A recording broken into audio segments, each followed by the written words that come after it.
Call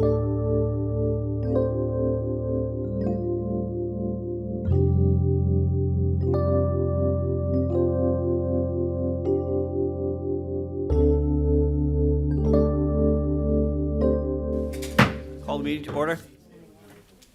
If you would, if you have a device that might be making noise, would you please silence it?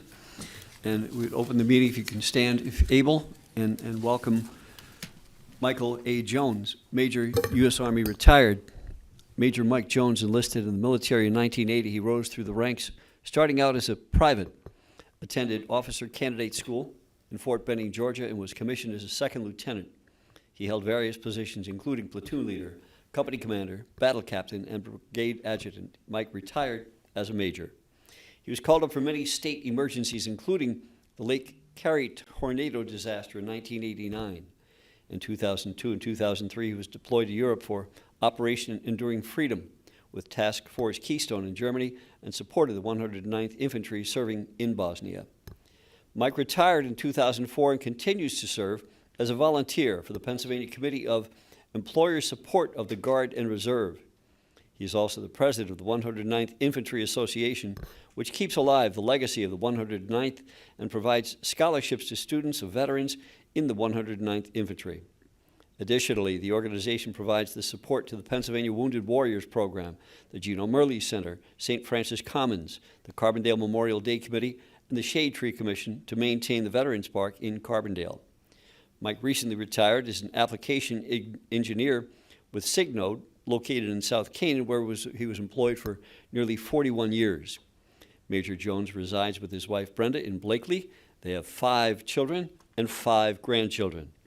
Major Jones has the following awards: Meritorious Service Medal, Army Commendation Medal, Army Achievement Award, Global War on Terror Medal, Overseas Service Medal, and numerous others. Major, would you please lead us in the Pledge of Allegiance? I pledge of allegiance to the flag of the United States of America and to the republic for which it stands, one nation, under God, indivisible, with liberty and justice for all. If you would, we're just going to take a moment and take a picture with Major and allow him to continue with some other obligations that he might have today. Thanks,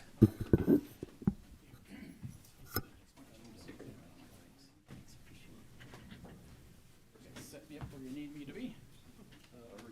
Tim is that? Oh, wait. 1, 2, 3. 1, 2, 3. Thank you, sir. Thank you. Thank you so much. Appreciate the honor. Sure. Thank you again. Take care.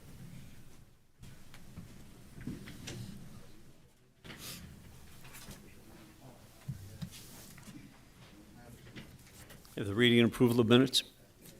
I make a motion to approve the minutes. Second. On the question? All in favor? Aye. Aye. Opportunity for the public to address the board on agenda items only.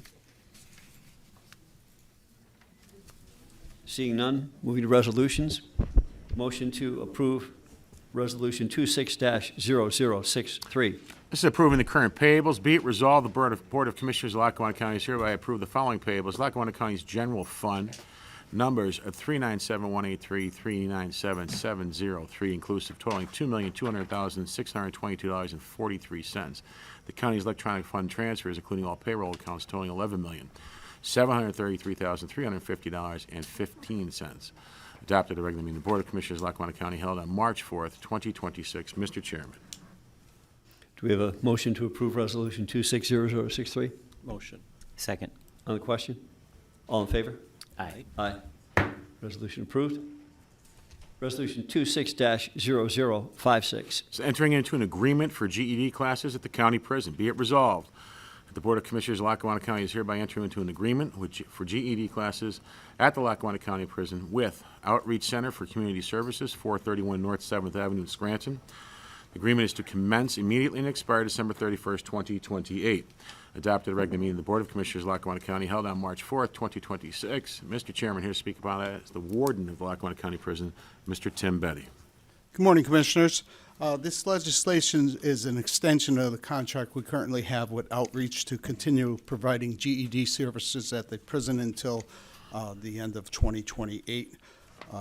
Currently, just to let you know, our numbers are up. I was just checking this morning on that, and we're up to 29 individuals participating in it. It's a worthy endeavor. Resolution to approve? Motion. Motion? Second. On the question? All in favor? Aye. Aye. Motion approved. Resolution 26-0058. This is entering into an amendment to the Inmate Communications Service Agreement. Be it resolved, the Board of Commissioners of Lackawanna County is hereby enter into a Fifth Amendment with Viapath Technologies, formerly GTL Corporation, for the Lackawanna County prisons to reflect the mandated FCC regulations that go into effect April 6, 2026. Adopted a regular meeting of the Board of Commissioners of Lackawanna County held on March 4th, 2026. Once again, Mr. Chairman, here is Warden Betty. Good morning again, Commissioners. This legislation will amend the current contract between Lackawanna County and Viapath to reflect those FCC mandated changes in rates. The rates will drop significantly. Phone calls will go from 21 cents a minute to 2 cents a minute, and video visitation will go from 25 cents a minute to 2 cents a minute. The intent of the amendment to the contract is to reflect those mandated rate changes. Have a motion to approve 26-0058. Motion. Second. On the question? All in favor? Aye. Aye. Thank you. Pass. Resolution 26-0057. Mr. Chairman, at this time, it's my understanding that solicitor is going to add some comments about tabling this resolution due to some language missing from the contract. Attorney Walker? That's correct, Commissioners. We ask that we table this resolution for the future, hopefully next public meeting. It's nothing major. I'm just going back and forth with an employee of the engineering firm that's handling the contract on some language, so. Do you have a motion to table? Yeah, motion. Second. On the question? All in favor? Aye. Aye. Motion is tabled. Resolution 26-0059. Yes, Mr. Chairman, this is approving the Office of Drug and Alcohol Treatment Agreements. Be it resolved that the Board of Commissioners of Lackawanna County is hereby approved the Lackawanna Susquehanna Office of Drug and Alcohol Programs fiscal year 2025 through 26 agreements for the inpatient and outpatient treatment services. Adopted a regular meeting of the Board of Commissioners of Lackawanna County held on March 4th, 2026. Mr. Chairman, here to speak upon that is the Deputy Director of Drug and Alcohol, Mr. Robert Demek. Good morning, Commissioners. I was here today to request your support for provider contracts from January 1, 26 through June 30th, 26. There's no initial or ongoing cost to the county as the funds are state and federal. Do you have any questions, Commissioners? No. Motion to approve? Motion. Second. On the question? All in favor? Aye. Aye. Motion approved. Resolution Thank you, Commissioners. 26-0060. This is accepting a quote from Presidio. Be it resolved, the Board of Commissioners of Lackawanna County is hereby accept the quote from Presidio for IT hardware for the Lackawanna County Prison.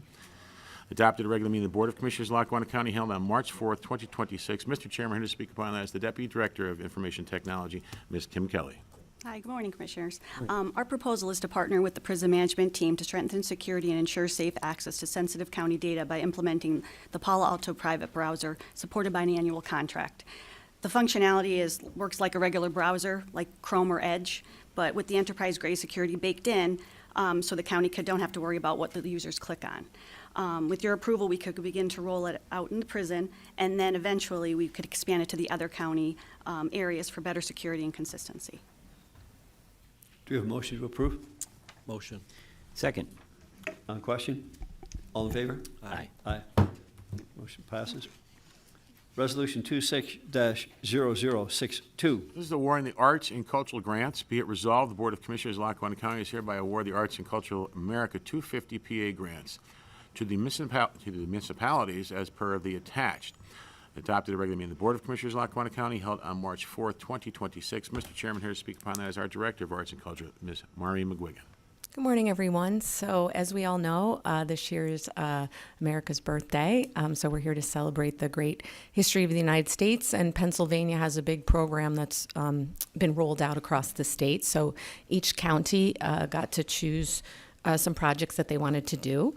And because we have the luxury of having some funding and we want to support all of our municipalities, we put out a grant. This is just a one-time grant. Every municipality could apply for $1,000 to decide what they wanted to do.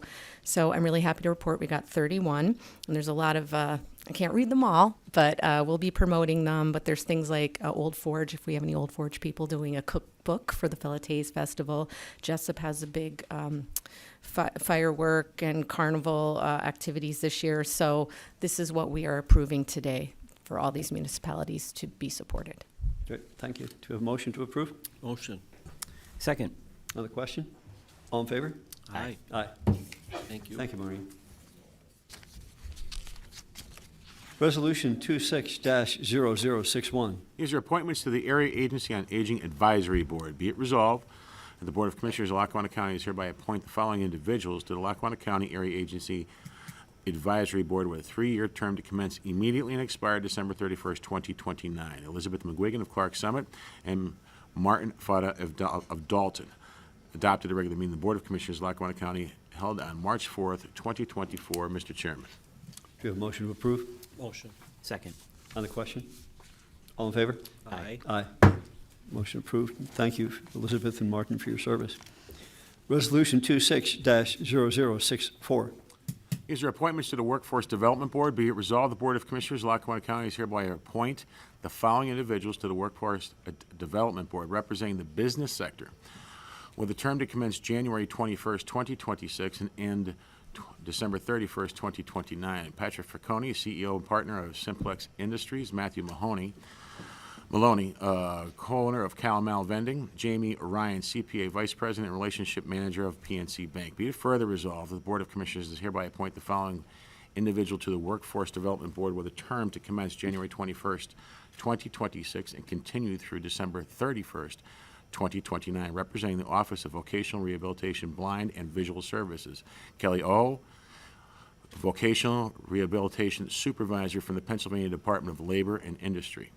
Adopted at a regular meeting of the Board of Commissioners of Lackawanna County held on March 4th, 2026. Mr. Chairman. Do we have a motion to approve? Motion. Second. On the question? All in favor? Aye. Aye. Aye. Motion passes. We have now the opportunity for the public to address the board.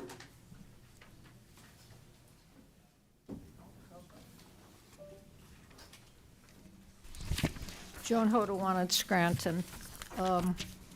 Is Dave Bolzoni here?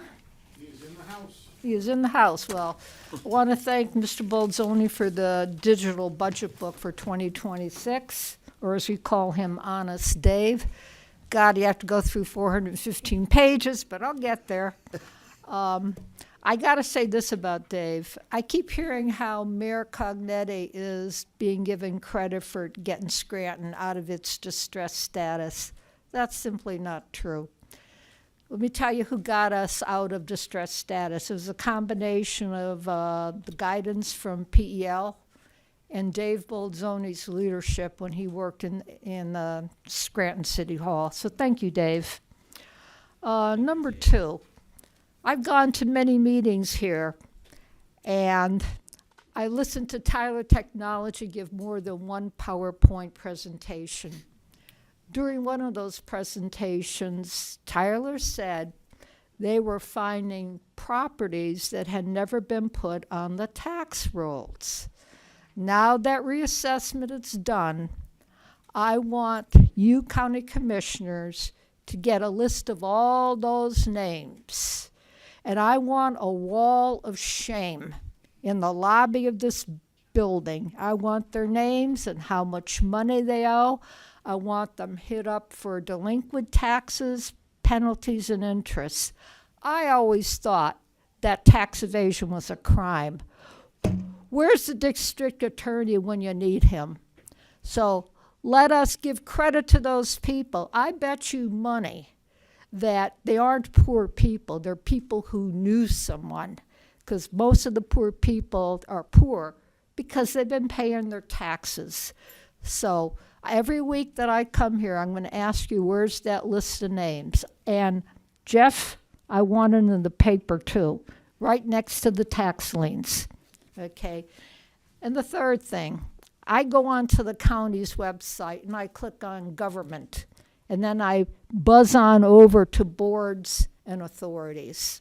Now, there are dozens of boards and authorities, and I know you've done a lot of work soliciting people to volunteer.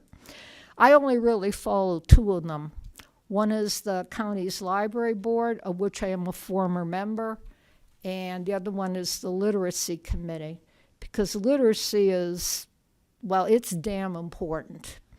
So I looked at the information on the literacy committee's page, and it told me that the meetings were going to be hybrid. They're going to be the third Thursday of every month at 5:30 right here.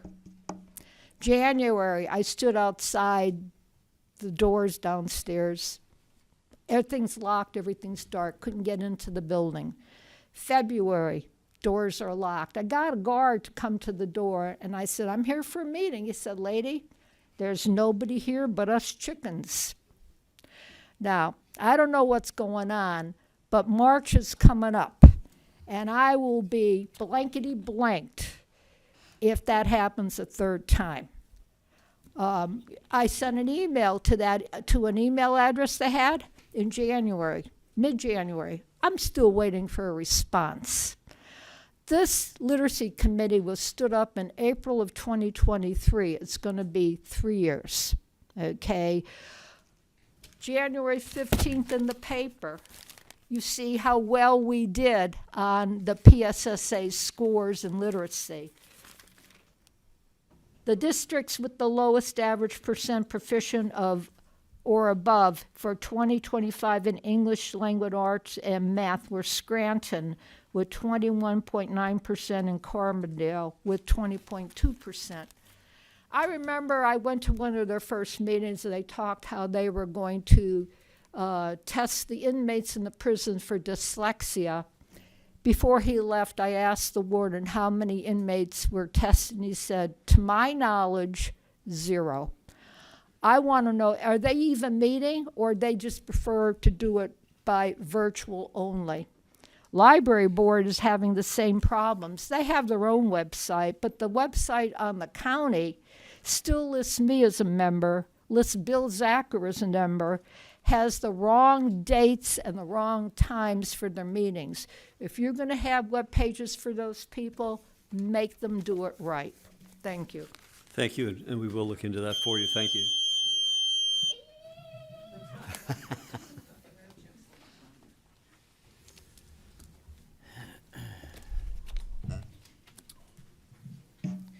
Good morning. My name is Jessica McGuigan, and I'm a licensed counselor here in this community.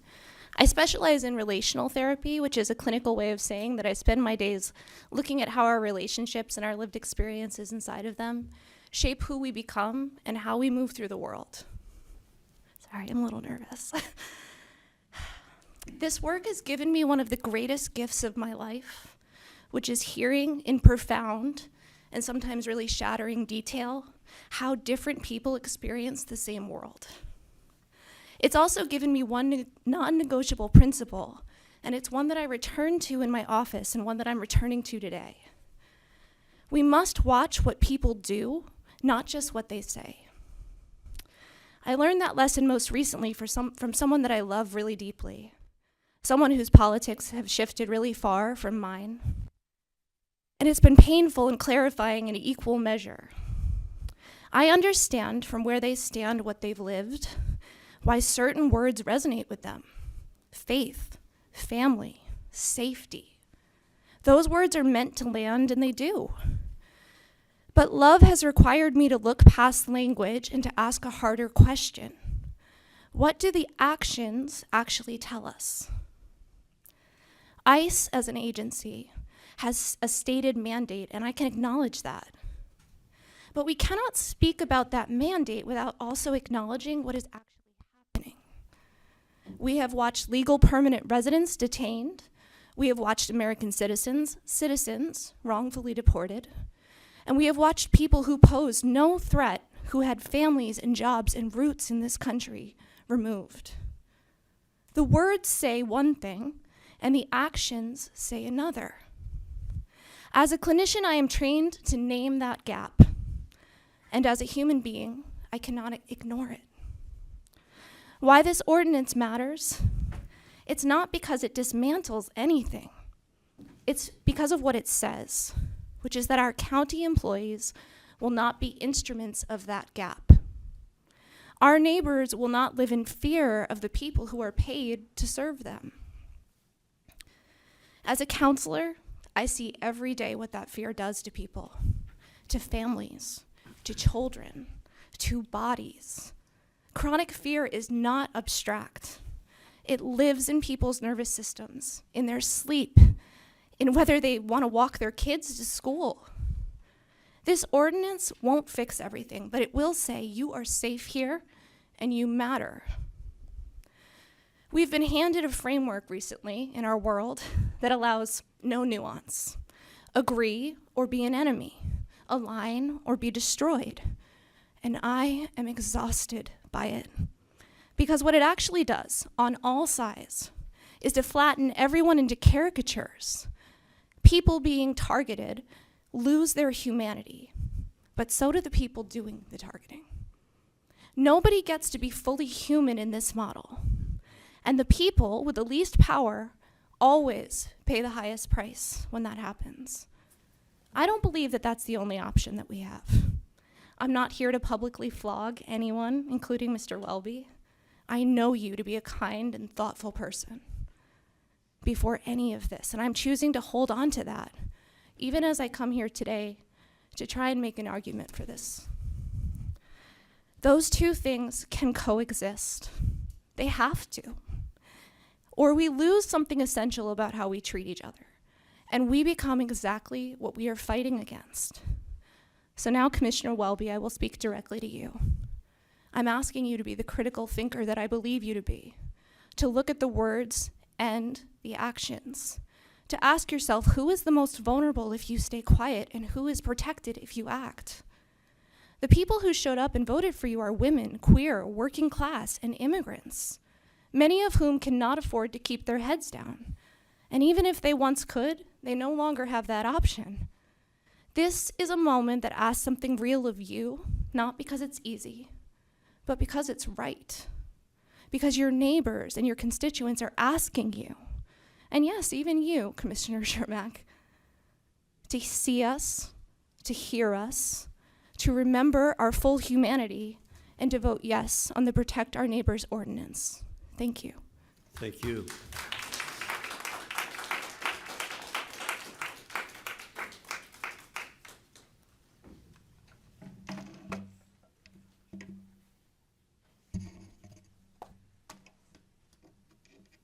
Hello, I'm Sarah Balmer from Covington Township, and I'm back again today to ask you to vote in favor of the Protect Our Neighbors Act.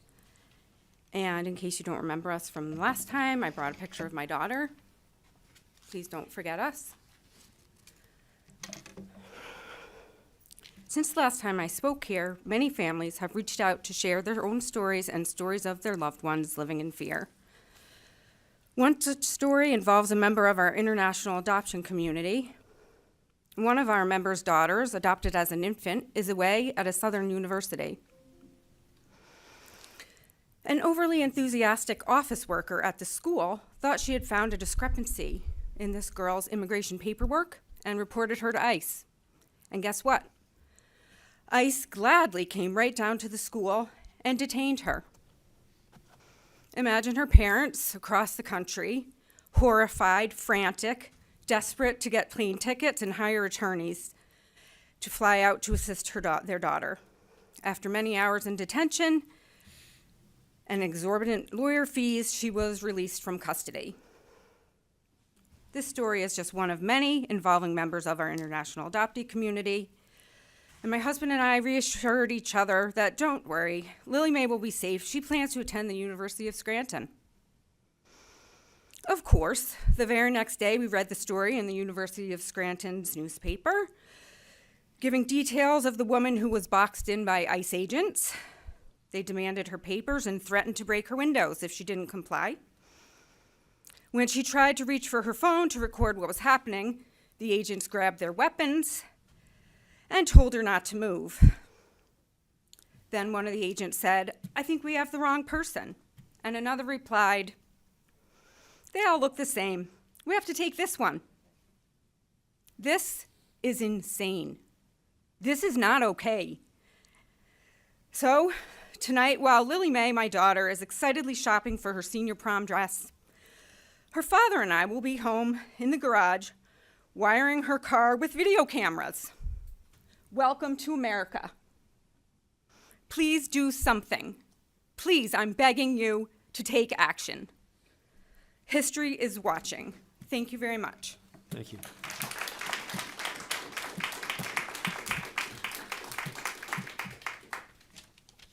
Good morning, Commissioners. My name is Alejandra Marroquin. I've been a resident of Lackawanna County for 20 years.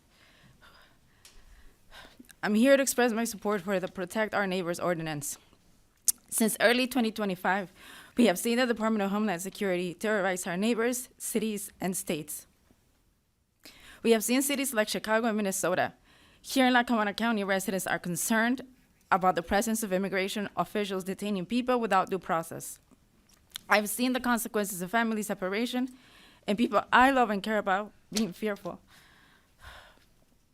Unlike what was said at earlier meetings, the arrests that have taken place are not people who have committed crimes. On the contrary, immigration officials have arrested immigrants on their way to work, picking up their children from school, taking friends and family to appointments. These are errands that many of us, and perhaps you do as well.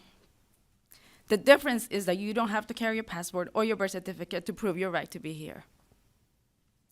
Northeast Pennsylvania was built by people who come here from all over the world, speaking Italian, Polish, German, and Slovak, and so many other languages. Imagine if back then officials walked through the streets arresting people simply because they spoke a different language. What would our neighborhoods look like today? Who would it be without the generations of immigrants who raped this region? There has never been a single right way to come to the United States. Immigration laws have changed again and again throughout our history. That inconsistency is not a failure of policy, not a failure of the people who are searching for safety, stability, and hope. Immigrants and refugees should never be treated as political pawns. Many did not choose the dangerous circumstances they fled. We only have to listen to the news to understand what they're escaping. They are human beings. They are families. They are people who enrich our communities. This is not about party lines. This is about humanity. And history teaches us what happens when humanity is ignored. On January 27, we marked the International Holocaust Remembrance Day, a solemn reminder of a tragedy that might have been prevented if more leaders had acted with moral courage instead of fear or indifference. Today, you have an opportunity to show that courage. You have the chance to learn from the past rather than repeat it. Unlike many refugees and immigrants, you are not powerless. We are not without voice. You have the ability and the responsibility to stand for compassion, dignity, and justice. So today, I am asking you to choose courage, to choose community, and to choose to stand on the right side of history. Thank you. Thank you.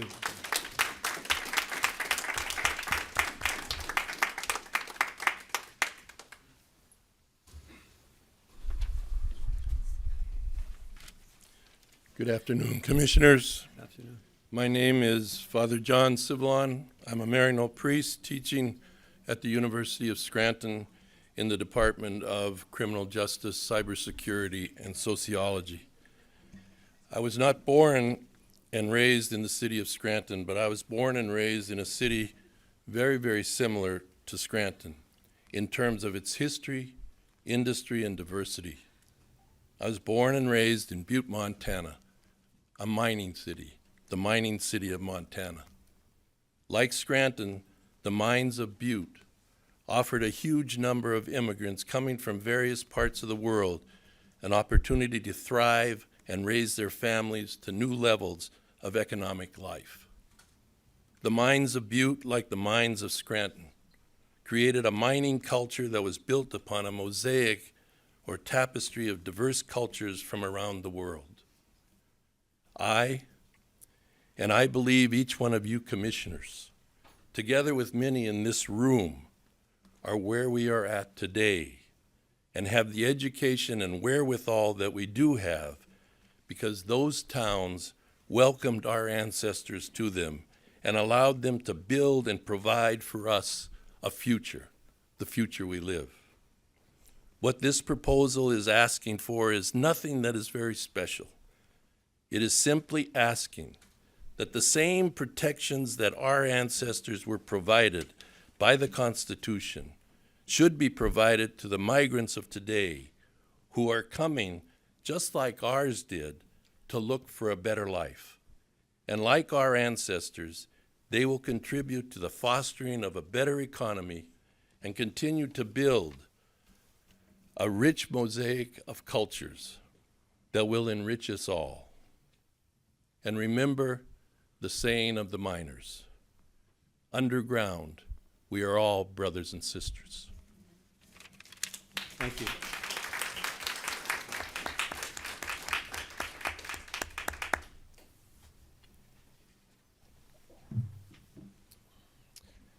Hello, Commissioners. I'm Cyrus Olson. I'm now coming on my 20 years anniversary of moving to Scranton, Pennsylvania from Oxford, England, where I was studying at the University of Oxford. And I moved here from that diverse culture and have felt welcomed ever since and walked the streets of Scranton, owning a house once on the hill, living in Greenridge and now in Pine Brook area, where I still walk to work to the University of Scranton, and also take students to Africa on a regular basis, to Uganda.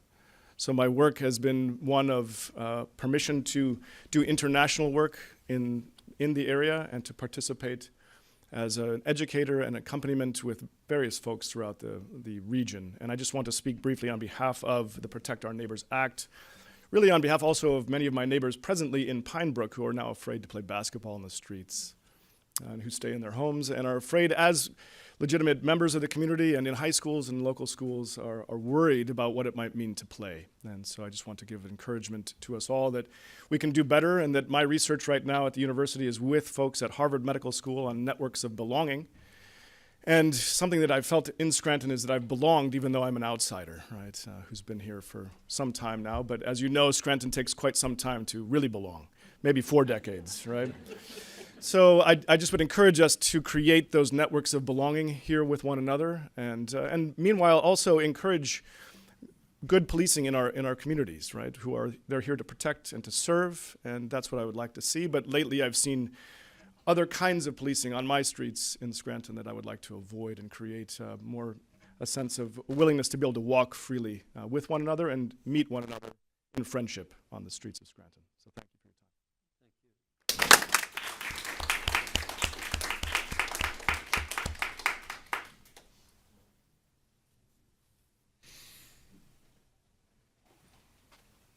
Morning. It's Dennis Meserol of Scranton City. Moved here about 4 years ago. Big reason why I moved here is I saw this region of the country, specifically Northeast Pennsylvania, as a climate haven. That's because we have a pretty good security against heat indexes, a good amount of precipitation. That really models this area to be a place where we're going to see a lot of climate refugees. They move into this area.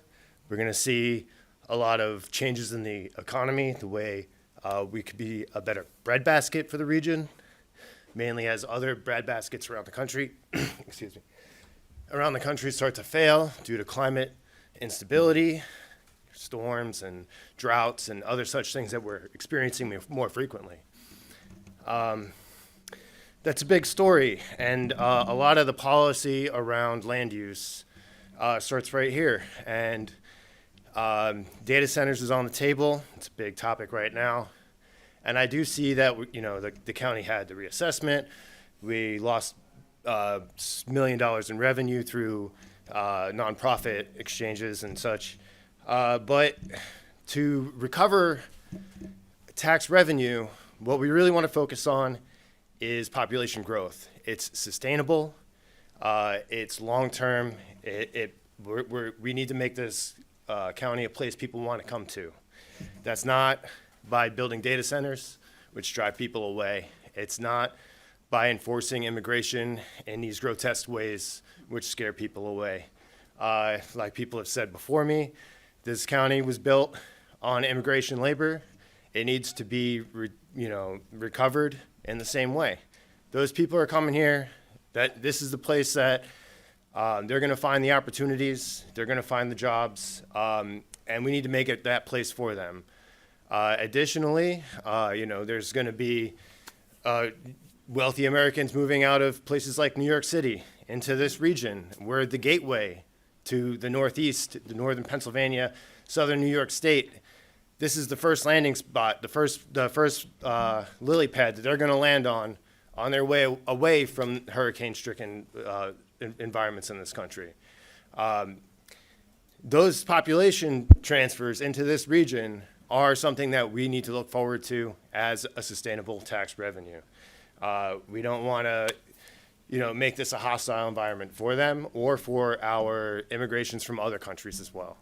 I think that Bill's endorsement of an independent candidate this past special election really shines a bright light. A 23.9% vote for an independent candidate based on one man's endorsement. I might be wrong if it's just his endorsement alone, but that precedent, what the voters' mandate says, is that we need a people-first agenda and policy in this area. That's about all. Thank you. Thank you.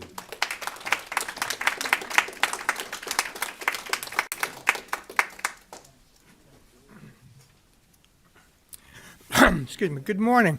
My name is Phil Yevics. I'm a resident of Scranton, and I'm here this morning to represent the Scranton Area Multi-Faith Ministerium, where I serve as the corresponding secretary. At our February meeting, we heard a presentation about the Welcoming Your Neighbors Act. We decided to draft Rabbi Daniel Swartz from Temple Hesed in Scranton to draft a statement for us, and he has done so, and we have over 60 people who have signed on to the statement, and we'll eventually be making that public with you. We decided not to speak directly to whether or not you should adopt the resolution proposed by Commissioner Gahn, but speaking from our Jewish, Christian, and Muslim traditions, there is a moral obligation to stand with and on behalf of the immigrant and refugee populations within us. What's the best way to do that, we will leave to your prudent political judgment, but that we want to put before the community that there is a deeply founded moral obligation to stand for and on behalf of the immigrants and refugees that make their way to our area. As a resident of Scranton, I can speak personally that they are literally my neighbors. The Moifu family from the Democratic Republic of Congo, part of the local Congolese community, have been living next door to my family for almost 2 years now. I can witness personally that their work ethic, that their devotion to family is a contribution to our community, that we are lucky to have them among us. And I hope that we can stand for the other immigrant and refugees that are present in Northeast Pennsylvania. Thank you. Thank you.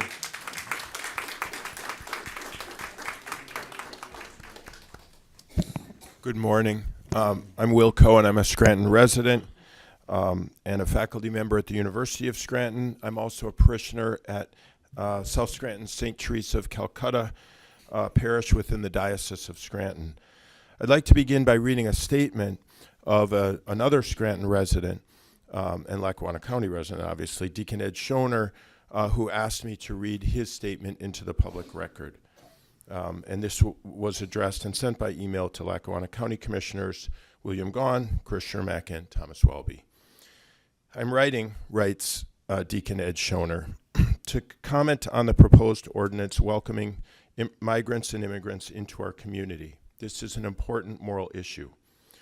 Pope Leo XIV has emphasized the obligation to recognize Christ in migrants, stating that, quote, in every rejected migrant, it is Christ himself who knocks at the door of the community. end quote. The United States Conference of Catholic Bishops have described their concern about fear, family separation, and access to churches, schools, and hospitals, while also acknowledging that governments have a legitimate role in regulating immigration. In a special message on immigration approved in November 2025, the bishops stated that they are disturbed by a climate of fear surrounding immigration enforcement and said they oppose, quote, indiscriminate mass deportation of people, end quote. The bishops emphasized that enforcement actions should respect human dignity, family unity, and due process, while also acknowledging that governments have a legitimate role in regulating borders and enforcing laws. My personal opinion, closes Deacon Ed Schoner, is that the proposed ordinance aims to strike that balance in a thoughtful and humane way. To Deacon Ed's words, I would just like to add a couple of additional points that are drawn from Catholic social teaching that demonstrate why, from the perspective of that tradition, the Protect Our Neighbors Act is the correct moral response to our present situation. People are human beings before they're citizens. That's a staple principle of Catholic social teaching. That means the rights they have to be treated with dignity, to have a life of security and safety, and to remain united with their family are not rights that we as the United States confer on them, but rights that God has conferred, and that we as a country, if we're to consider ourselves a godly country, are obligated to honor. Godliness isn't found in ungodly policies that spew out people who've built lives and families here, people for whom this is home and who pose no threat to anyone. The Protect Our Neighbors Act does not diminish our community's capacity to protect itself from actually dangerous people. On the contrary, it ensures that local law enforcement remains focused on violent criminals rather than nonviolent immigrants. If some criminals are among an immigrant, undocumented population, those criminals can be pursued just as vigorously with the Protect Our Neighbors Act. What the Act does diminish, to the extent possible for a local county government, is the evil of deporting people who live here peacefully and respectfully. And deportation is identified by the Catholic Church as an intrinsic evil. Pope St. John Paul II reaffirmed this in 1993. Meanwhile, Pope Pius XII, already in 1952, stated that the right of people to migrate is founded in the very nature of land. Indiscriminate deportation is an evil, and immigration is a fundamental human right. That's according to the moral framework that Catholic teaching has consistently held. Sovereign nations do have a right to regulate their borders, but not by denying vulnerable people their God-given rights to migrate, and not by violating non-citizens' basic human rights by deporting them either. According to the dictates of the moral law, immigrants who've come here and built lives here belong here. The Protect Our Neighbors Act recognizes this, and we have a moral duty to support it. Thanks. Thank you.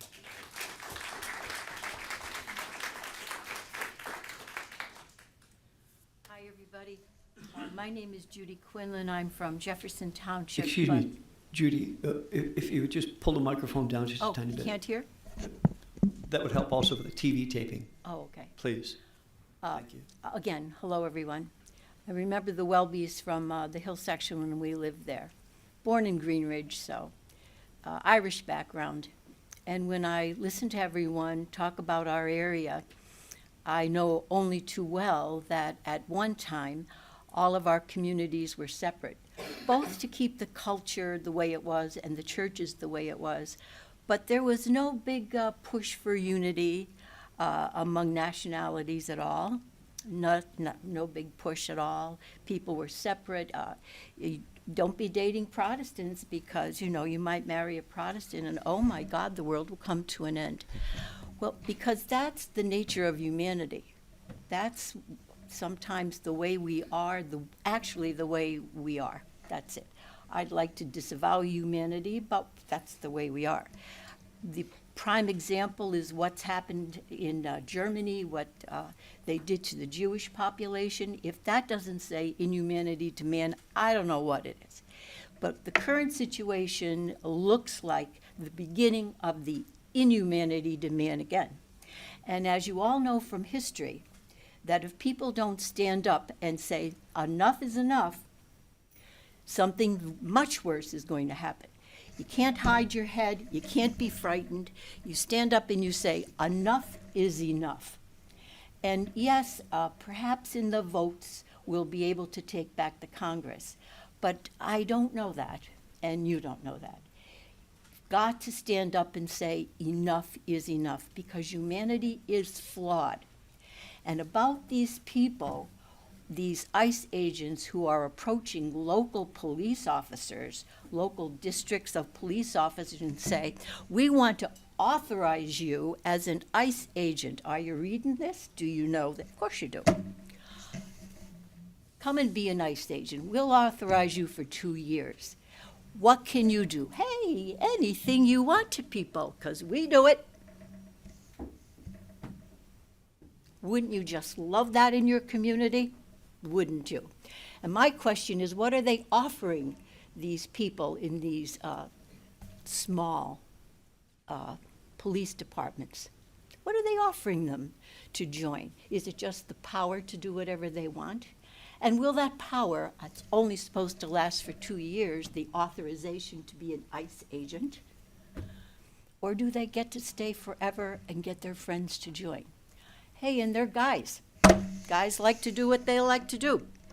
Am I wrong on that? So, we begin with the protect our neighbors, because here's the law of humanity that we have learned and has been in my school on the wall for years. It says, first they came for, I did nothing. Then they came for, and I did nothing. And now they're coming for me. And who is there to help me? Keep it in mind, everybody. Keep it in mind. Nobody's rights are sacred. Once we give up somebody's rights. You got that? The Nazis didn't stop with the Jews. They went after all kinds of people who dissented and people who were sick and had mental problems. They went after everybody. It's alive and well in the United States of America. Can I tell you? In the past 6 months, what's going to happen in the future? Be alert, be smart. After they put the people in the detention centers, and they get those people gone, I wonder who'll be next. Who goes next in those warehouses? What's wrong with you? Well, get going, get in there. Think about it. Humanity is flawed. Thank you very much. Oh, thank you.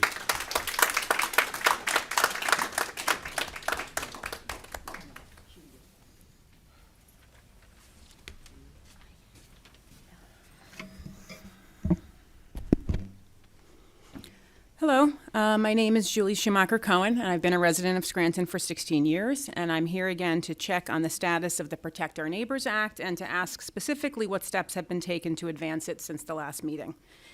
I know there have been various questions about why a county would need such an ordinance, and I want to share just a few reasons about why it's important from my perspective. First, it matters when public leaders defend people's human dignity and set a tone of welcome and safety for all residents. This past weekend, a friend shared a story with me about a local Latino immigrant family and their experience at a Scranton retail store. As they were going about their shopping, a man screamed at the mom, calling her an illegal, and that he's going to call ICE on her. He then tried to fight her husband, who stepped back as their middle school son got scared and started screaming for his dad to get away, afraid that the man could have had a gun. Imagine the fear of this child seeing his parents harassed in this way. This same man was originally yelling at a different Latino woman in the same store. This is the kind of racial profiling, bigotry, and hatred that has been unleashed in our country and our communities, such that Latino families are now being harassed in our city. While this family did not feel comfortable coming to tell their story here today, they wanted it to be shared in hopes that no one else has to experience that kind of unjust treatment in our city. Second, this ordinance seeks to limit proactive collaboration with ICE at a time when we see various efforts to do the opposite. In recent weeks, we've seen reports of facilities being bought in nearby Berks County and Schuylkill County to be turned into detention centers, with the latter one in Tremont, Pennsylvania, housing as many as 7,500 detainees. This could become the largest detention facility in the Northeast United States and in the country. Given that ICE officers have quotas, how is this not going to impact our county? Bishop Cahill, the U.S. Catholic bishop who leads their migration committee, said, quote, "The thought of holding thousands of families in massive warehouses should challenge the conscience of every American." In addition, we know that local police departments have been approached to enter into proactive agreements with ICE. The Protect Our Neighbors Act sends a different message, an important message regionally, of upholding constitutional and human rights of all residents regardless of their immigration status, and it seeks to ensure public safety by leaving federal immigration enforcement to the federal government and maintaining trust between local government and their communities. Lastly, this act upholds the values that have characterized Scranton and Lackawanna County as a place of welcome to immigrants for more than a century. It is being considered now during a month when we remember the many local Irish Americans, and by extension, all those industrial-era European immigrants who came to Lackawanna County to work in the coal mines and restart their lives here. I've heard at various points a kind of persistent myth that all those immigrants of the past always came the right way, and all the people being targeted by ICE came the wrong way. That is not accurate. First of all, ICE has arrested or detained people with green cards and with asylum cases pending. In other words, immigrants with documentation. But also, it's wrong to think that every immigrant of old had all of their papers in place. A few years ago, I came across a piece in the Day in History 100 Years Ago column of the Scranton Times-Tribune. It was titled 1,500 Minors to Seek Citizenship, and it detailed how these non-citizen immigrant minors wanted to become U.S. citizens. An official from their mining company would write a letter for them, and they could simply go down to the U.S. court in Scranton to deliver their naturalization paperwork. There was nothing about detaining them, harassing them, interrogating them, racially profiling them, or threatening to deport them. Can we imagine such a scenario today at a time when there are barely any pathways to citizenship? In fact, very frequently people from our area who check into their immigration appointments with ICE to try to do the right thing and keep their immigration process moving forward are arrested on the spot and detained. Yet just as they were then, so too now, immigrants are an integral part of the Pennsylvania and U.S. economy. A recent report by the Cato Institute found that immigrants, both undocumented and documented, generated a $14.5 trillion fiscal surplus for U.S. governments from 1994 to 2023. Immigrants pay more taxes, work at much higher rates, and receive fewer government benefits than the average American. A federal policy of indiscriminate mass deportations is an affront to the contributions immigrants have long made. In contrast, the Protect Our Neighbors Act asserts our values as a community welcome to immigrants 100 years ago and today. Thank you. Thank you.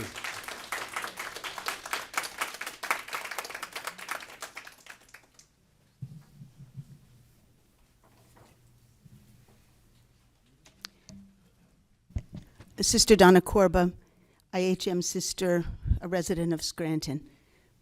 Thank you, everyone, for being here. You may have, if you've been reading the Scranton Times, you would have recognized that my congregation, the leadership team of my congregation, has published 3 times this week a statement in support of our immigrant and refugee neighbors. I did read this statement the day it came out a few meetings ago. But as an IHM sister, every day I find a quote and send it out to our sisters. March is Women's History Month. And the quote for today is by scientist Marie Curie. And it says, nothing, and she said, nothing in this life is to be feared. It is only to be understood. In today's Scranton paper, in 1933, FDR said, we have nothing to fear but fear itself. Another one of our parishioners from St. Teresa of Calcutta parish was taken last Thursday. And his mom is a personal friend of mine and an associate with our congregation. She is fearful. What is holding her together is the quote of Jesus' words, "Be not afraid, I am with you. Be not afraid, I am with you." I ask all of us to go into our hearts as I did a few weeks ago. And most of us here are probably believers in God, in Allah, whatever name we give the divine creator. And I truly believe, I was on a webinar yesterday with theologian Elizabeth Johnson, and she says, if we had a different God, we'd be a different people. In other words, if our image of God was different, perhaps we would be different people. And I ask all of us, when we leave this meeting, sometime this week, to go deep into our hearts and to ask that question, what kind of God do I believe in? Do I believe in a God of war? Do I believe in a God who believes that some people are better than others? Or do I believe in a God of love? Because if I truly believe in a God of love, then I would be a different person. We would be different people. I ask us all, okay, God gave us brains, and we're very smart people, but to take some time, apart from the technology and the noise and the discussions and the debates, and to go into our hearts and ask that question, who is the God that I believe in? I believe in a God of love. My congregation believes in a God of love. And I ask all of us to go and to walk together. I ask you very humbly, very sincerely, to take another look at the Protect Our Neighbors ordinance, and I beg you to go into your hearts as well as into your brains as you discuss this. And may we walk in love with all of our neighbors. Thank you. Thank you.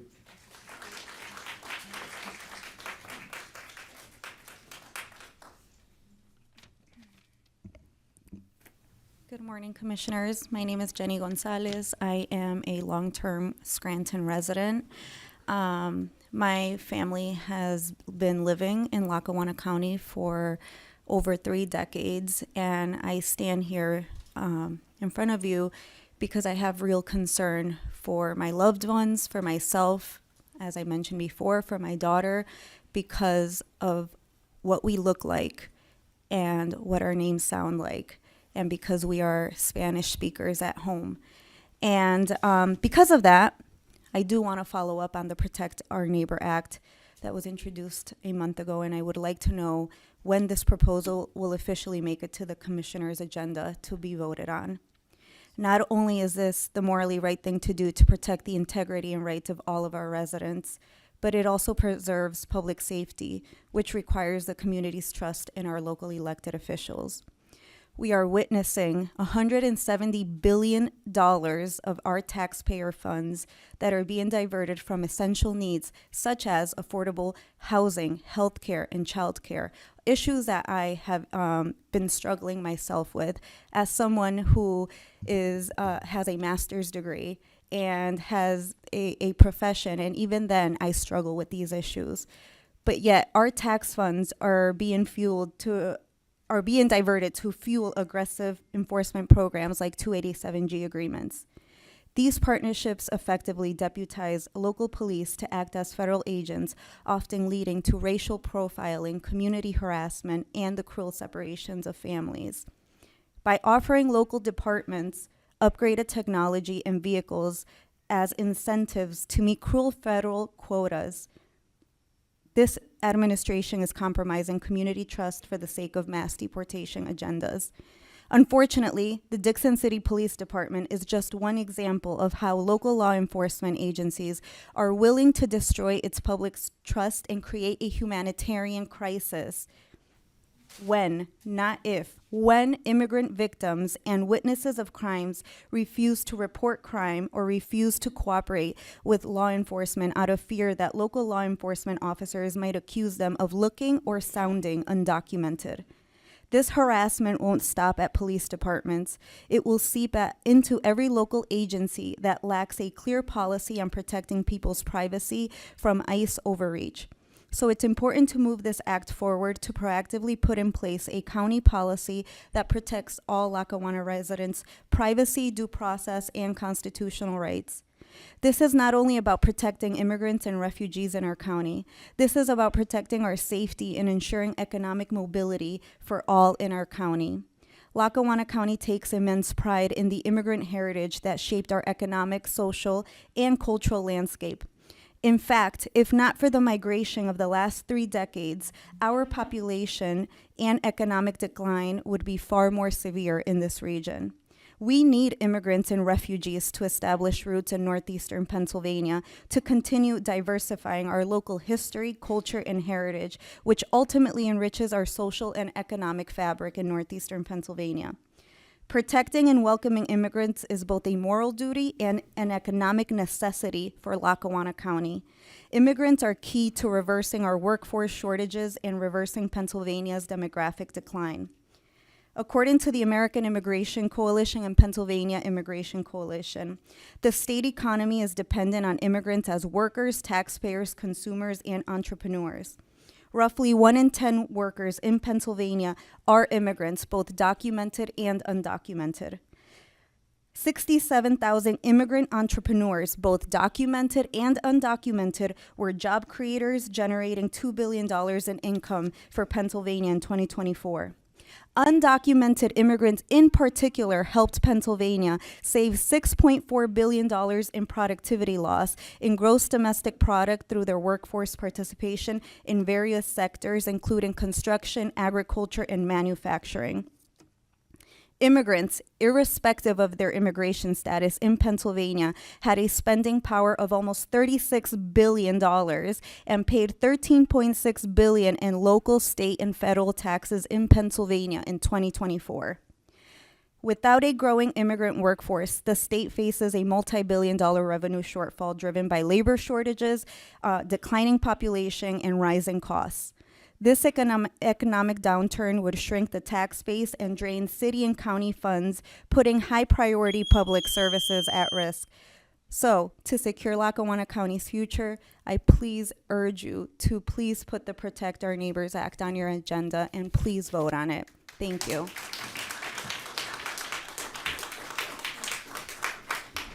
Hello. Okay.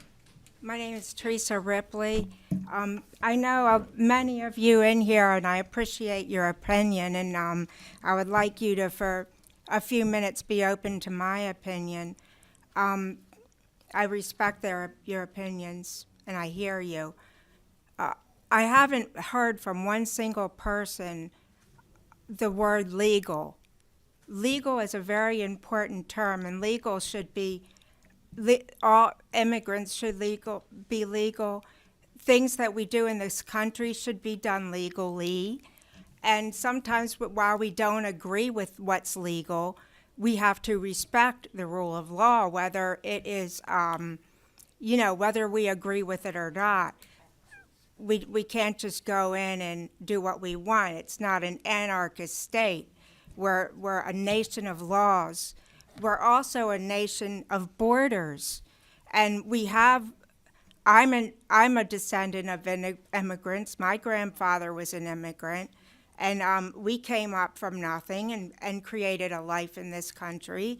And I respect everybody that comes to this country legally and to have an opportunity to make a life for themselves and for their family and for their future generations.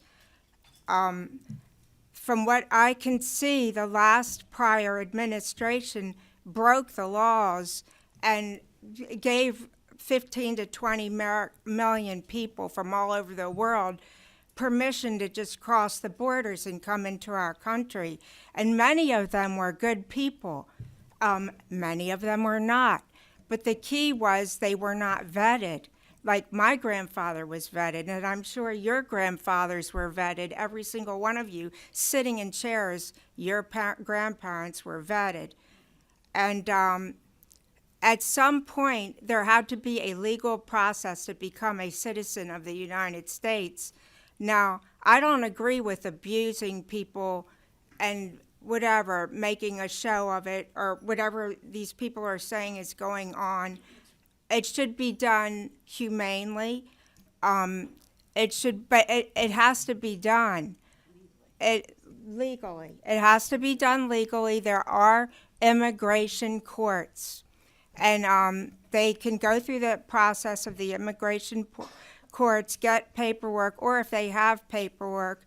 If I was illegal right now, or if I was legal but I was an immigrant, right now the way things are, I would keep my papers on my person because of the environment right now. The Japanese were interned during the war, and that was not right. They were citizens, and they were put in concentration camps, and that was wrong.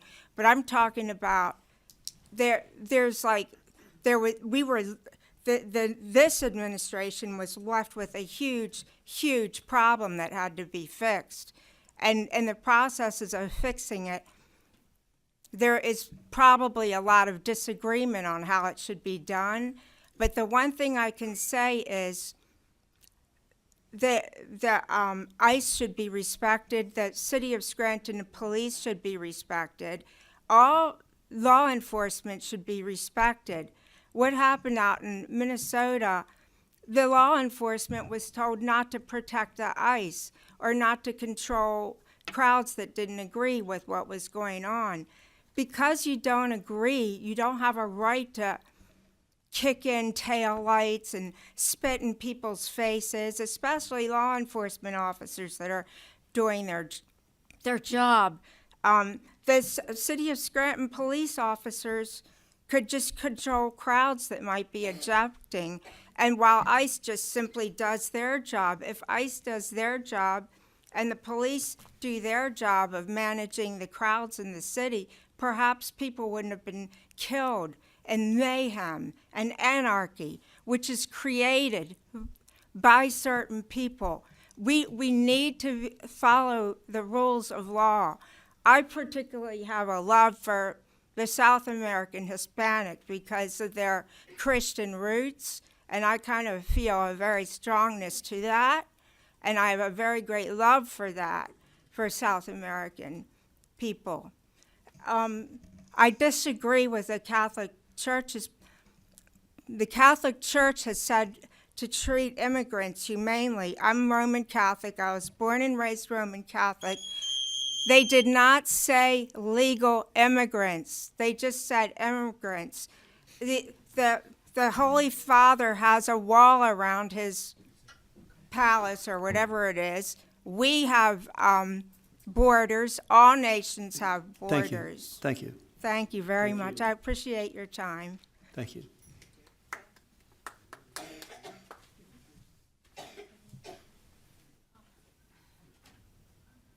Anyone else to address the board?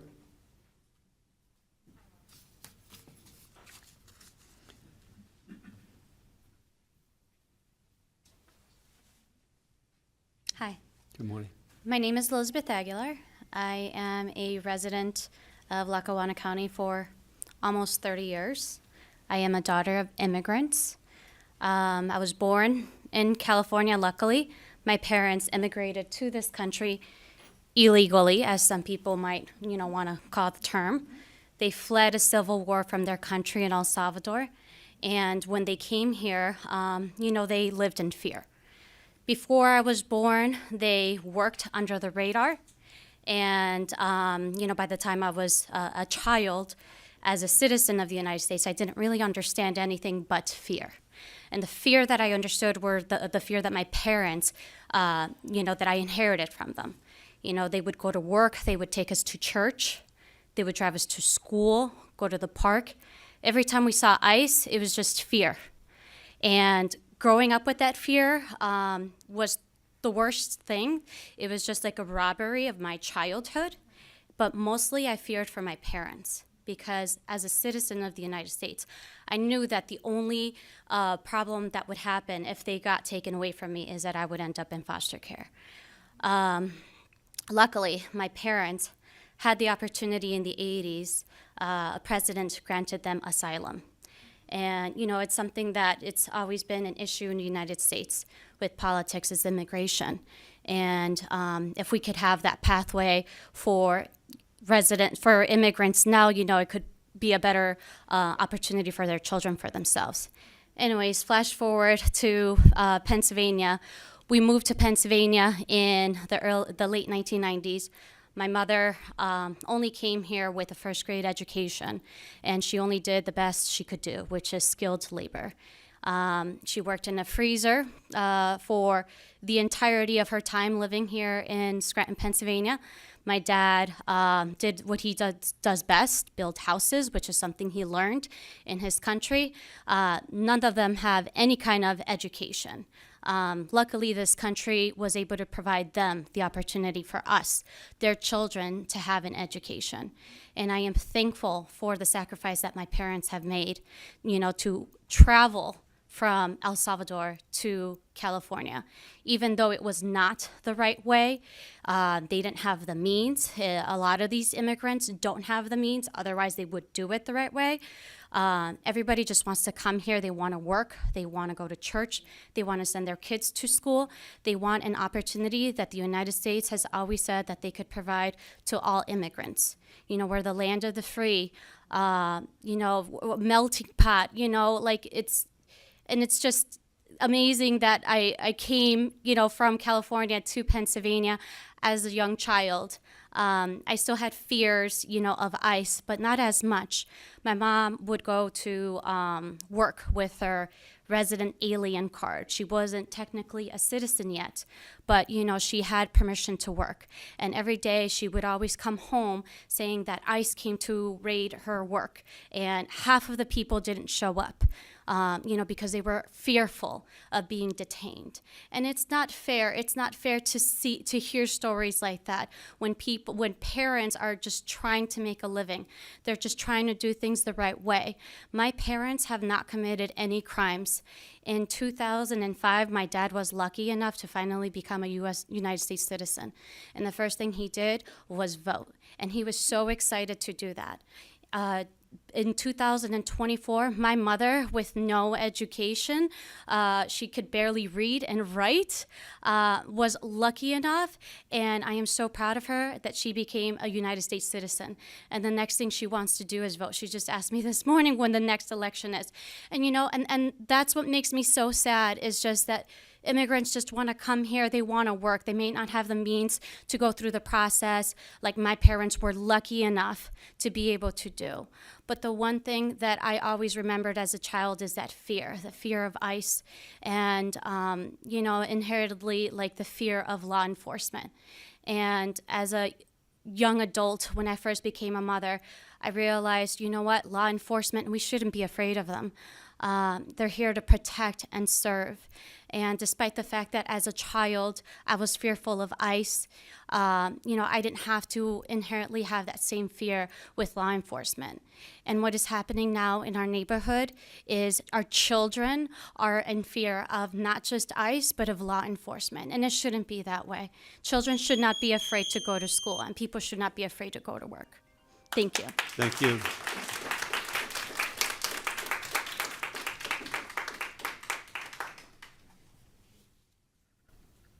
Do we have anyone else who would like to address the board?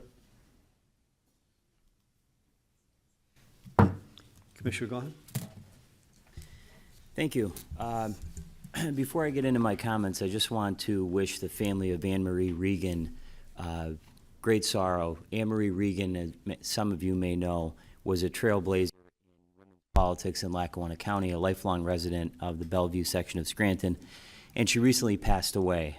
She was the first woman elected to a Lackawanna County row office, and then she was re-elected a then record 4 times, serving as Recorder of Deeds from 1974 to 1994 when she decided to retire. So I just wanted to send my condolences to her family. I want to thank everybody for getting up and speaking again today on the Protect Our Neighbors Ordinance. It has been, as some of you noted, exactly 1 month since I introduced the Protect Our Neighbors Ordinance. In that time, as all of you have seen, we've had packed public meetings, we've heard emotional, powerful testimony from residents.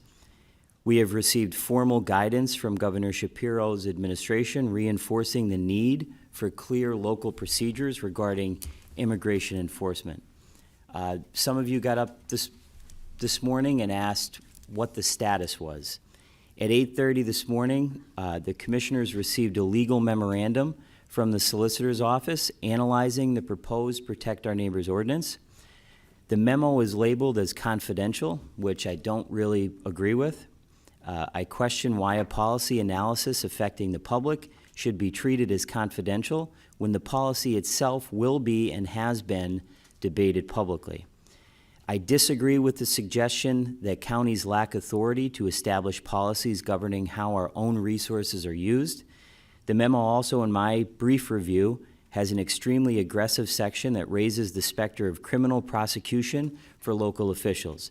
I am not aware currently of a single elected official in this country who has ever been criminally prosecuted simply for letting local policy boundaries, or setting local policy boundaries on ICE cooperation. And I don't believe that legal risk should stop policy debate, and I believe even the solicitor acknowledges that ICE cooperation is voluntary under federal law. I do think that this memo is important, but I don't agree that it should be confidential. So at this time, I'd like to make a motion that the board waive attorney-client privilege for the legal memo provided to the commissioners this morning regarding the Protect Our Neighbors ordinance, so the public can review the legal analysis that is informing this discussion. I would advise that we have internal discussions on that rather than take up a vote on that particular issue now. I've made the motion.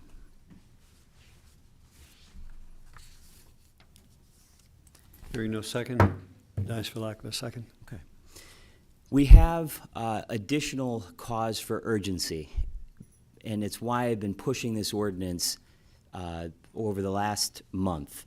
Yesterday, we learned through reporting from the Scranton Times that the Dixon City Police Department entered into what's known as a 287G agreement with ICE, granting local officers authority to act in a limited federal immigration enforcement capacity before it was paused after public scrutiny, I should say, from the Scranton Times, and now apparently it's in limbo.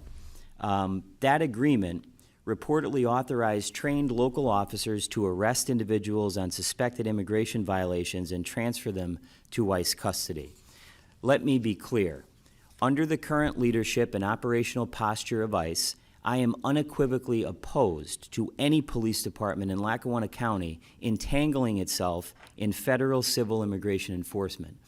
Also with the understanding that the commissioners have no jurisdiction over any police department in Lackawanna County, but it's just my personal opinion and personal feeling that this is outrageous. ICE today, as many of you mentioned this morning and over the last month, is not operating as a neutral public safety agency. It has become politicized, aggressive, and in many cases reckless in its tactics. Families have testified in this very room over the last month and even this morning about masked agents in residential neighborhoods throughout Lackawanna County. The governor of this Commonwealth has issued advisories because federal agents are now appearing in healthcare and social service settings.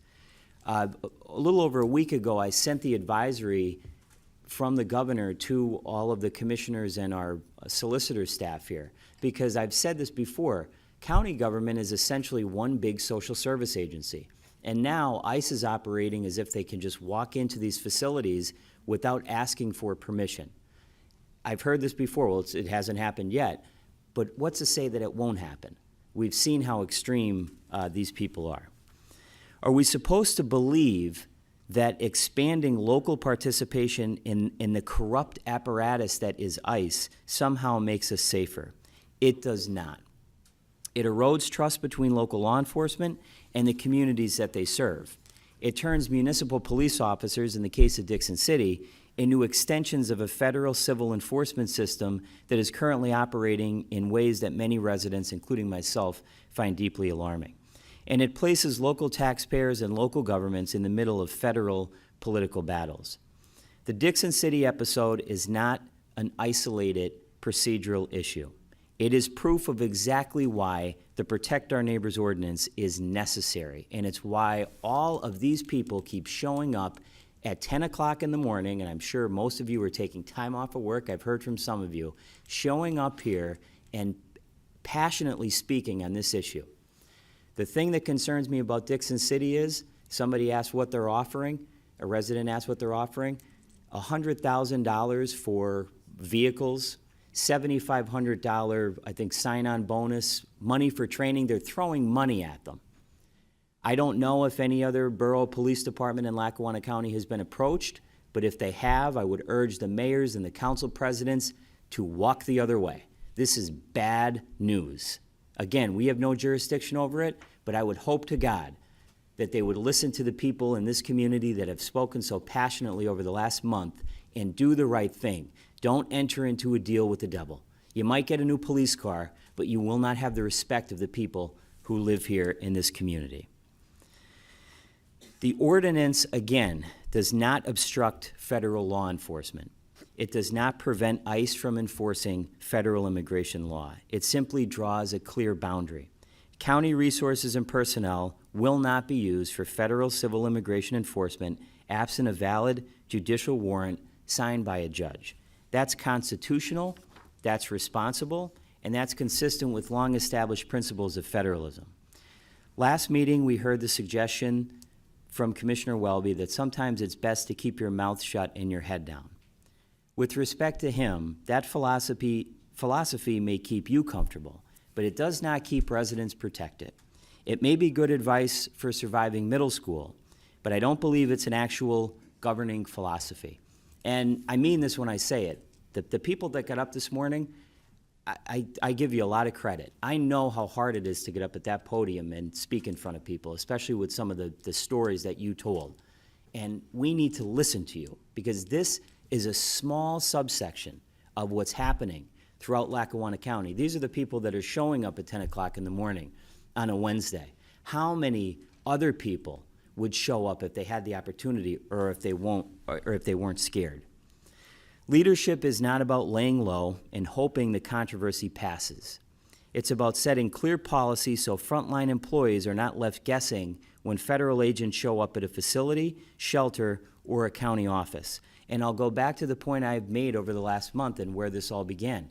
Our 911 director, an ICE agent reached out to him informally. Hey, do you have information on this person? We don't have a policy to deal with that. We need a policy to deal with that. So I would hope that over the course of the next 2 weeks before the next commissioners meeting, that the confidential memo will be released publicly so that people can discuss it and take a look at it and be informed on it. I don't believe that we should hide behind confidentiality. I think that this is such a public issue that people deserve to know what the concerns are from the solicitor's office and what the issues are. Today, the last month, have made it abundantly clear. If we do not establish clear county policy, as other counties are doing, I just read an article this morning, Allegheny County is considering this a very similar ordinance. These decisions will be made elsewhere, quietly and without public input, and that is unacceptable. So I can continue to stand firmly in support of the Protect Our Neighbors ordinance, and I urge this board and my colleagues respectfully to move it forward without further delay and put it on the agenda. Thank you.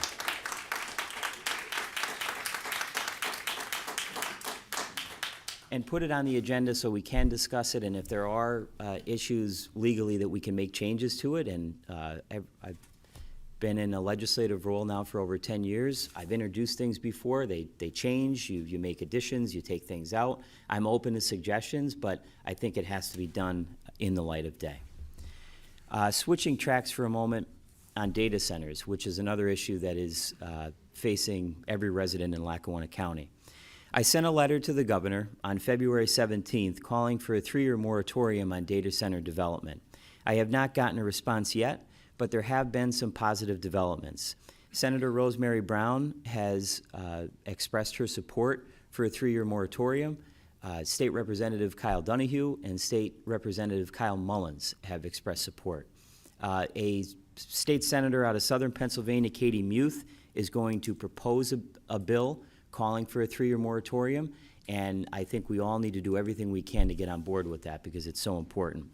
I would like to briefly, though, address an issue that has become one of the most substantial and sustained concerns raised by members of the public and in some of these meetings that I've been at throughout Lackawanna County in terms of data centers, and that is air quality impacts associated with data centers and their backup generator emissions. Recent reporting from other states has illustrated very real public health concerns tied to large clusters of diesel-powered generators, the kind that can release very fine particles and pollutants into the air that can contribute to asthma, breathing problems, heart issues, and long-term health risks. I cite a study that was done from the Community and Environmental Defense Services, and this is reporting out of Ohio, that they found a single data center could pose negative health risks for people living at least a little bit over half a mile away, sometimes further. This gentleman in the report said that risks increase when a home is near multiple data centers.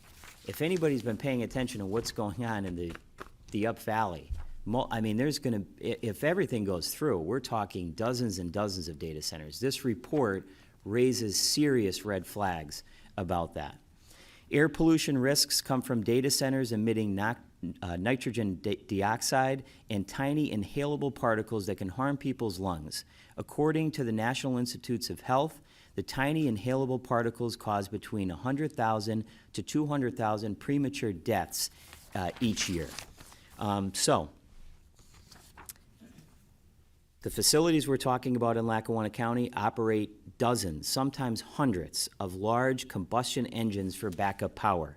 And when they test them or run them simultaneously, the impact isn't theoretical, it's cumulative.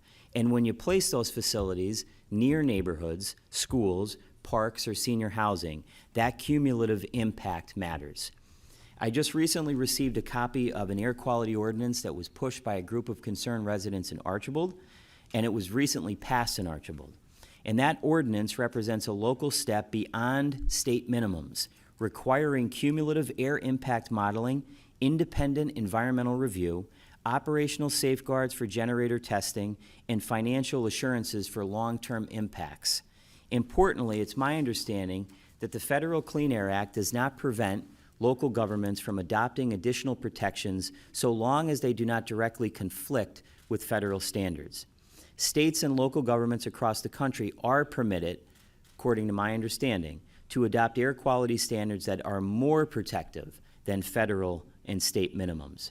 And in Pennsylvania, the Air Pollution Control Act specifically allows for local air pollution control programs that meet or exceed state and federal requirements, provided that they are consistent with state law. In other words, we are not automatically limited to doing the bare minimum. If public health demands stronger safeguards, which in this case I believe it does, the law allows us to explore that, which brings me to my specific questions for our solicitor. And Solicitor Walker, I'll give you a copy of this ordinance if you could please review it. Once you review the ordinance, I would like you to provide a written legal opinion on whether Lackawanna County may adopt a countywide air quality ordinance that is more protective than current state and federal minimum standards, including cumulative impact analysis and emission safeguards consistent with both state law and the Clean Air Act. Can we require developers of large facilities with multiple combustion-based generators to provide cumulative air impact studies to the county planning department before approval? Are we legally permitted to regulate or limit how and when large diesel generators are tested or operated to reduce concentrated air impacts? Do we have the authority to establish enhanced setbacks or protections for sensitive areas like schools, child care facilities, hospitals, and residential neighborhoods? And I would ask that you work directly with our planning director, Mary Liz Donato, to evaluate model ordinance language and return to this board with a formal review and recommendation. That leads to an additional and very serious concern. One of the proposed data center developments directly abuts a Lackawanna County Housing Authority property in German. So I would also ask you, Solicitor Walker, given that this development, the data center development, specifically Project Gravity, directly borders a county housing authority development, does that proximity provide the county with additional standing, authority, or legal basis to intervene, comment formally, or assert protections on behalf of those residents who live within the housing authority? Can the county enter the matter in a more direct way because a county housing authority property is affected? Do we have any fiduciary or statutory responsibility to ensure that county-affiliated housing developments are not subjected to avoidable environmental or air quality impacts?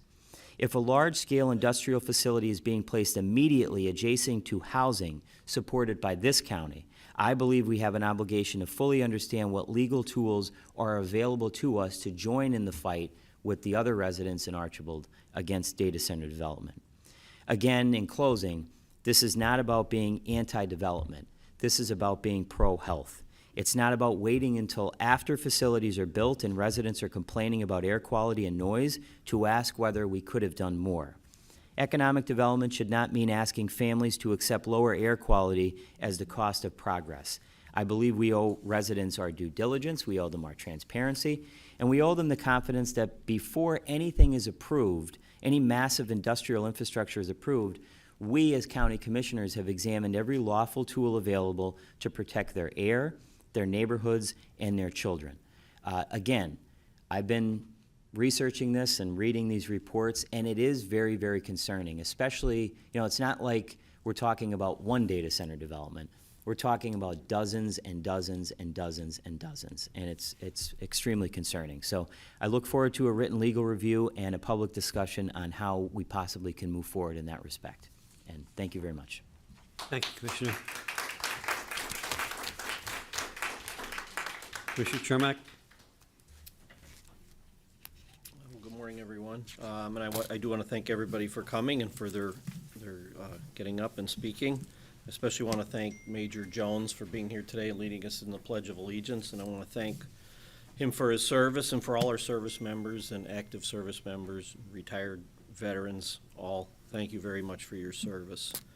And we received a pretty lengthy memorandum this morning, which I haven't had a chance to really even dive into myself. So, we are looking forward to sitting with our solicitors, with the other commissioners, all three commissioners, and discuss this process. It has to be done right the first time as far as I'm concerned.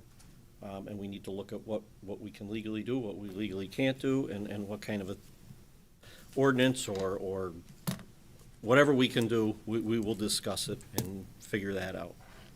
And I know, just to remind people that are wondering when they can start their appeal process, I know a lot of the tax bills have gone out. I know some people have some concerns with what their taxes are reflecting in their assessment.